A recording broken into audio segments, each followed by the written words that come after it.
I really like the fact that you included digital rights. The right to be forgotten was really interesting, and I think what it was, it's a recognition of the fact that part of being a citizen in the modern world is to be able to enforce your rights in digital spaces. Do you think that there's enough protection for individuals in digital spaces? No.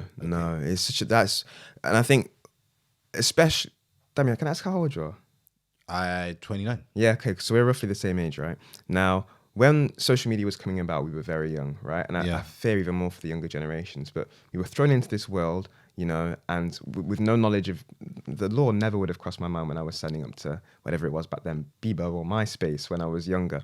But the thing is, these things aren't necessarily deleted. They still exist somewhere in that internet world. But none of us know our rights in relation to it. And I think things like the right to be forgotten are so important for people to know, because the reality is that the internet is almost really like runs in parallel now with our real lives. Yeah.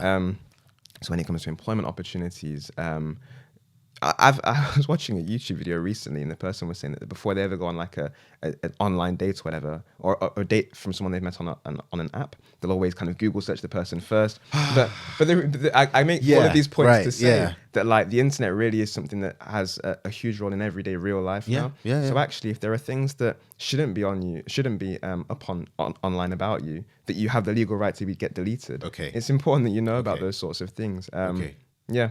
That's one of the things I don't like. So I've had someone Google me before. I just think it's strange. For me, it's like Googling someone is not going to replace the knowledge and the experience that you have of actually meeting them. Of course. So why would, if I had the chance to meet you, I'd rather meet you and know you that way rather than hear, maybe something you've written, in a magazine or whatever. Yeah. That's just my opinion. But that was an interesting one. And, again, in the digital world, I think it's interesting, like we have content that's made about us. So for instance, you might go to a party and there's a picture of you in the corner somewhere that someone was taking of someone else, but you may not want your image up there. Of course. So there's this question of, how we can protect ourselves and our images in places that we don't necessarily expect. And in terms of ownership as well, because we have to try and steward the information that's about us. We can't necessarily, strictly speaking, own it all the time because of the conditions that are given to us by, social media companies. I think a few years ago, Instagram had to change its, terms and conditions because people were concerned that in it said that Instagram or Facebook would own this content, the photo, right? Very cool. So I mean that became a problem.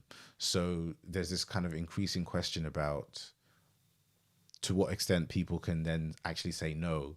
A few people have written. Have you seen anyone write these statements on Twitter that they don't approve of Twitter using or selling its information for any purpose?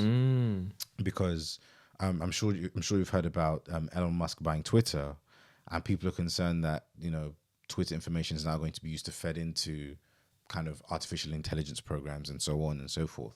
So I think there's an interesting question there, and probably like a growing battle. I was going to say it's only going to grow. I think it's not like we're at the stage now where there's going to start being the backtrack of the digitalization and technology. Right. I think if anything, it's going to grow even more. Right. So I think it's inherently a complex kind of area of law, but I think now is the time to try and get a grasp on it, because that then does mean that if there are changes that you think that's going to be a really slippery slope, you're actually in a position to challenge it. If you're always on the back foot when it comes to the law, these tech organizations can do what they want, know that the law is far too complicated for anybody to possibly challenge, and then they get away with all sorts. And I think in tech especially, you really do see this slippery slope effect.